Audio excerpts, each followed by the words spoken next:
ప్రపంచంలో ఏ పెద్ద దేశంలో లేనంత అధ్వాన స్థితిలో మన పాఠశాల విద్యా వ్యవస్థ ఉందని, ఇది అంబేద్కర్ ఆశించిన సమాజం కాదని రిటైర్డ్ ఐపీఎస్ అధికారి జయప్రకాష్ నారాయణ అన్నారు.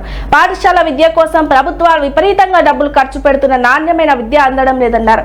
హైదరాబాద్ లగ్డీ కపుల్లోని ఓ హోటల్లో మహాజన శక్తి ఆధ్వర్యంలో భారతదేశం కోసం అంబేద్కర్ కన్న కల ఏమి జరిగింది, ఇంకా ఏమి మిగిలి ఉంది అనే అంశంపై జరిగిన సమావేశంలో జయప్రకాష్ నారాయణ్ ముఖ్య అతిథిగా పాల్గొన్నారు. ఈ సందర్భంగా ఆయన మాట్లాడుతూ, దేశంలో నిర్మాణాత్మకంగా కుల నిర్మూలన జరగాలంటే అందరికీ సమాన అవకాశాలు దక్కాలని, అది పాఠశాల విద్య నుండే ప్రారంభమవుతుందన్నారు.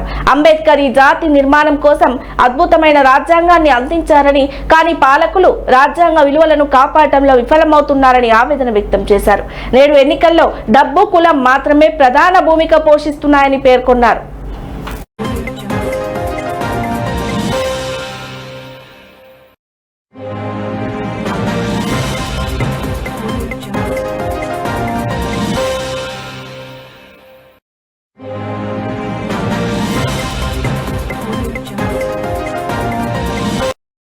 వీడియోస్ చేసి యూట్యూబ్ లో సోషల్ మీడియా ద్వారా నిత్యం యువతని చైతన్యం చేసే విధంగా కూడా వ్యవస్థలు నిర్మించవచ్చా అని స్వామి వివేకానంద అడిగిన ప్రశ్న కూడా మనం అడుగుతా ఉన్నాం.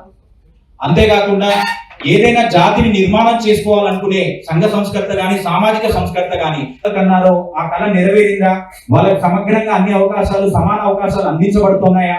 సమానంగా విద్య, సమానంగా వైద్యం, సమానంగా అవకాశాలను అందించబడతా ఉన్నాయా? దానికోసం ఇంకేమైనా చేయవచ్చునా? అంబేద్కర్ గారు ప్యూర్ గా ఎంటర్టైన్మెంట్ ఉండే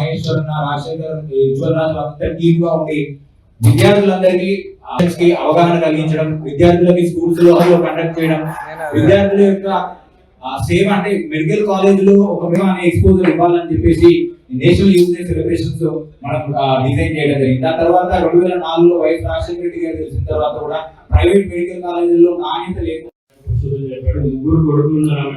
మరి కనీసము ఆ ముగ్గురు కొడుకుల్లో ఉన్న వాళ్ళ భార్యలు కానీ వాళ్ళకి ఆర్థికంగా చేసుకుంటున్నారు.